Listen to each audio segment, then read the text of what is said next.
ఆయన 7 ఏళ్ల విందులో వీరు పాల్పొక్కులు పొందుతారు. విడవబడిన వారు 7 ఏళ్ల శ్రమలకు అప్పగింపబడతారు. ఎత్తబడిన వారు అయ్యా నా తండ్రి అని ప్రభువును మహిమపరుస్తారు. విడవబడిన వారు అయ్యో అయ్యో అయ్యో అని శ్రమలలో ఏమవుతారండి? మగ్గిపోతారు. మరి ఎత్తబడిన వారికి 7 ఏళ్ల విందు, విడవబడిన వారికి 7 ఏళ్ల శ్రమలు.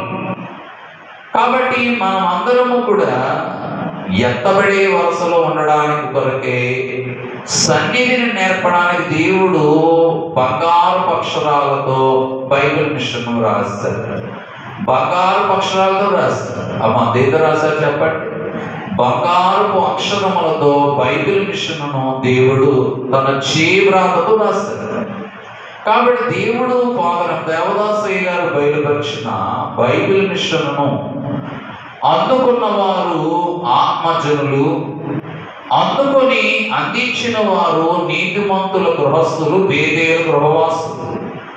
అందుకొని లోకమంతటికి కూడా ఈ బేతేలు గృహవాసులు ఏం చేస్తూ ఉన్నారు అంటే దేవుడు అప్పగించిన పనిని నమ్మకంగా చేస్తున్నారు కనుక బైబిల్ మిషను సభలు, బైబిల్ మిషను మహాసభలు, బైబిల్ మిషను మహోత్సవములకు వృద్ధి అయ్యేంత